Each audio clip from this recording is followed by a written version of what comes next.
Shalom sahabat yang diberkati oleh Tuhan, salam sehat selalu bagi kita semuanya. Marilah kita bersatu di dalam doa. Berfirmanlah Engkau ya Allah, sebab kami telah siap untuk mendengarkan firman-Mu ya Tuhan. Curahkan Roh Kudus-Mu memberi hikmat dan pengertian kepada kami dalam merenungkan firman Tuhan. Amin. Firman Tuhan bagi kita pada hari ini tertulis dalam kitab Yesaya 44 ayat 21. Ingatlah semuanya ini, hai Yakub, sebab engkaulah hambaku, hai Israel. Aku telah membentuk engkau. Engkau adalah hambaku, hai Israel, engkau tidak kulupakan. Sai paratia hom maun ale Jakob dohoto ale Israel. Ai naposok kudoho ale Israel dang tagamun halu pahonok kuho. Hidup sebagai hamba Tuhan sebab Dia tidak melupakan kita. Allah berfirman bahwa kita hendaknya melayani pencipta kita. Para penyembah berhala melakukan kebalikannya, melayani atau menyembah apa yang telah mereka buat dan bukan menyembah yang telah menciptakan mereka. Mungkin mereka merasa bahwa bukan mereka yang membuat yang sedang mereka sembah, namun menyembah berhala tentulah manusia yang menciptakan sembahannya tersebut, yang membuatnya. Sementara kita sebagai orang yang percaya, kita harus menyembah Allah yang telah menciptakan kita dan seluruh alam semesta ini. Menciptakan langit dan bumi dan segala isinya, dari yang tidak ada menjadi ada. Pencipta kita membayar harga untuk membebaskan kita dari dosa-dosa kita terhadapnya. Dia rela datang ke dunia ini, mati di kayu salib, bangkit pada hari yang ketiga, naik ke sorga. Sebaliknya, tidak ada berhala yang pernah menciptakan siapapun, dan tidak ada berhala yang mampu menebus manusia dari dosa-dosanya. Allah mengatakan kepada Yakub dalam artian mencakup seluruh umat pilihannya, yaitu Israel, mengingat status di hadapan Allah.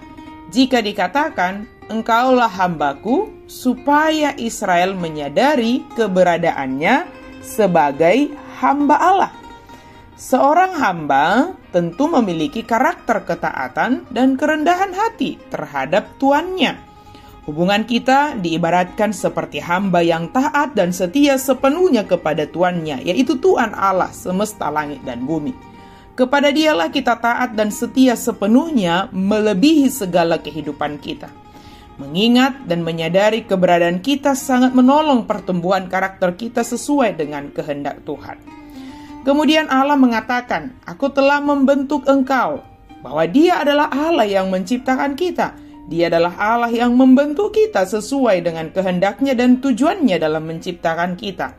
Allah yang mencipta dan membentuk kita sesuai dengan kehendaknya, tentulah kita harus turut sepenuhnya dalam proses pembentukan itu. Bagaikan tukang periuk yang membentuk periuknya sesuai dengan kehendaknya untuk menghasilkan benda yang bermanfaat sesuai dengan tujuannya. Sang tukang periuk tersebut, demikianlah kita dalam tangan Tuhan membentuk kita. Dia yang menciptakan kita, Dialah juga yang memproses dan membentuk kita sesuai dengan kehendaknya. Kemudian diulangi kembali bahwa kita adalah hamba Tuhan. Sebagai hamba Tuhan, marilah kita melayani Tuhan di dalam segala aspek kehidupan kita. Apapun yang menjadi profesi kita masing-masing, keberadaan kita sama sebagai hamba Tuhan yang ditugaskan di medan pelayanan kita masing-masing sesuai dengan profesi kita. Tantangan atau hambatan akan kita hadapi untuk bekerja sesuai dengan kehendak Allah. Namun ingatlah bahwa Allah tidak pernah melupakan kita.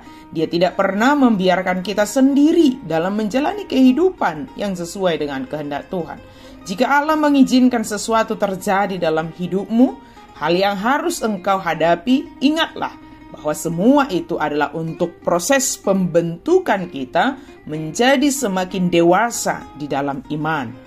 Pendewasaan iman kita terjadi melalui proses kehidupan, dan di dalam proses kehidupan inilah kita menunjukkan bahwa kita hanya menyembah Allah di dalam Yesus Kristus yang telah menciptakan kita ke dunia ini, membentuk dan tidak pernah melupakan kita. Sembahlah Allah satu-satunya yang mencipta, memelihara, dan menyertai kita sampai selama-lamanya. Amin. Mari kita berdoa. Terima kasih Tuhan, Engkau mengingatkan kami sebagai hamba-Mu yang Engkau bentuk, ya Tuhan, yang Engkau proses, dan Engkau tidak pernah melupakan kami. Engkau selalu mengingat kami di dalam kasih karunia-Mu. Biarlah kami melakukan hal-hal yang seturut dengan kehendak Tuhan, sebab Engkaulah Allah yang kami sembah. Dalam nama Yesus kami berdoa dan bersyukur. Amin.